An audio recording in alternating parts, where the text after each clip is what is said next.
بسم اللہ الرحمن الرحیم الصلاۃ والسلام علیک یا سیدی یا رسول اللہ وعلی آلک و اصحابک یا نور اللہ۔ درود شریف کی فضیلت و برکات کے کیا کہنے۔ مولانا حافظ عنایت اللہ نقشبندی رحمۃ اللہ علیہ عاشق رسول صلی اللہ علیہ وآلہ وسلم تھے۔ آپ درود شریف کثرت سے پڑھتے تھے اور آپ کو درود شریف کا وظیفہ پڑھنے کی اجازت بارگاہ رسالت صلی اللہ علیہ وآلہ وسلم سے عطا ہوئی تھی۔ لیکن ہم تو کتابوں سے دیکھ کر پڑھتے ہیں، ہمیں کسی نے کوئی اجازت نہیں دی، ہم محبت میں پڑھتے ہیں۔ لیکن اگر درود شریف کی اجازت کسی ولی اللہ سے، کسی کامل بزرگ سے مل جائے تو اس درود پاک کی برکت، فیوز اور اس درود شریف کے جو درجات ہیں، جو ثواب ہیں، وہ بے انتہا بڑھ جاتے ہیں۔ اور سوچیں کہ اگر درود پاک پڑھنے کی اجازت بارگاہ رسالت صلی اللہ علیہ وآلہ وسلم سے عطا ہو جائے تو پھر ایسی کون سی چیز ہے جو نہیں ملے گی۔ وہ درود شریف کتنا کامل، کتنا مبارک، کتنا بابرکت بن جائے گا جس کی اجازت آپ صلی اللہ علیہ وسلم دیں۔ کہتے ہیں کہ مجھے دین اور دنیا میں جو کچھ بھی ملا درود شریف کی برکت سے ملا۔ مدینہ شریف کا گھر ہے، دلائل الخیرات کی اجازت و سند یہیں سے مرمت ہوئی۔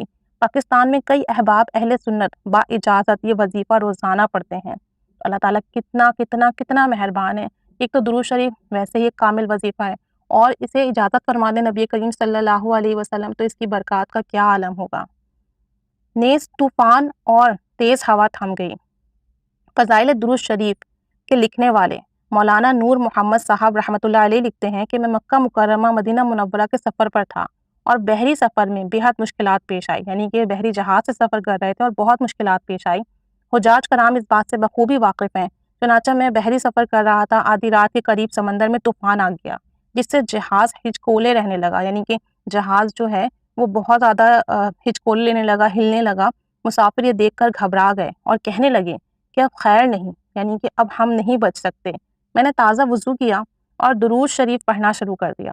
اس درود شریف کی برکت سے سب حاجیوں نے اپنی آنکھ سے دیکھا کہ طوفان اور تیز ہوا تھم گئی اور ہم سب سلامتی کے ساتھ جدہ کی بندرگاہ پہ پہنچ گئے۔ کیا ہی کہنے درود شریف کی برکات اور فضیلت کے۔ درود شریف پڑھیے، پڑھتے جائیے، اس کی برکات اور فضیلت کا اندازہ دنیا میں بھی ہوگا، قبر میں بھی ہوگا، انشاءاللہ آخرت میں بھی ہوگا۔ یہی حضرت مولانا صاحب مزید لکھتے ہیں کہ میں زیارت کعبہ اور گنبد خضرا سے فارغ ہو کر جدہ واپس آیا۔ دوسرے دن جہاز میں سوار ہونا تھا۔ ہمارا جہاز چھوٹا تھا، مگر جہاز کی کمی کی وجہ سے حکومت پاکستان نے مقررہ حد سے 3 گنا زیادہ سواریاں سوار کر دیں۔ حالت یہ تھی کہ بیٹھنے کو کوئی جگہ نہ تھی اور کھڑے ہو کر سفر کرنا پڑ رہا تھا۔ میں بھی انہی لوگوں میں شامل تھا جو کھڑے ہو کر سفر کر رہے تھے۔ چنانچہ میں نے درود شریف کا ورد شروع کر دیا۔ اسی دوران ایک حاجی صاحب نے مجھے اپنے پاس بٹھا لیا اور کہا کہ میں دیکھ رہا ہوں آپ کھڑے ہو کر سفر کر رہے ہیں اور سخت تکلیف میں مبتلا ہیں۔ پھر کہنے لگے کہ میری والدہ اور بیوی بھی میرے ساتھ ہیں۔ ہم نے جہاز کے اندر 3 سیٹیں لی ہوئی ہیں اور 3 ہی یہاں چھت پر ہیں، لہٰذا آپ وما اپنی بیوی کے مجھ سے 2 سیٹیں لے لیں۔ چنانچہ میں نے ان سے 2 سیٹیں لے لیں اور اس طرح مجھے بیٹھنے اور سونے کے لیے اپنی بیوی کے ساتھ جگہ مل گئی اور ہم نے آسانی کے ساتھ سفر کر لیا۔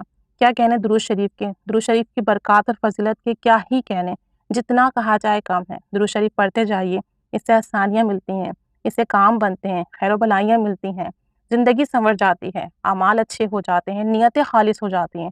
بس شرط یہ ہے کہ عشق میں ڈوب کر پڑھیں، غرض کے لیے نہ پڑھیں، آقا جان صلی اللہ علیہ وآلہ وسلم کی محبت میں پڑھیں اور پڑھتے چلے جائیں۔ کوئی پریشانی، کوئی مشکل آئے تو بس تصور کریں آقا جان کا اور درود شریف پڑھیں، وہ مشکل خود بخود ٹل جائے گی۔ درود شریف پڑھیے کہ اس سے بہتر کوئی عمل نہیں۔ اللہ تعالیٰ ہمارا پڑھنا قبول فرمائے، ہمیں درود شریف پڑھنے پر استقامت نصیب فرمائے اور درود شریف کے صدقے دین اور دنیا کی کامیابیاں عطا فرمائے۔ آمین بجاہ النبی الآمین صلی اللہ علیہ محمد صلی اللہ علیہ وآلہ وسلم۔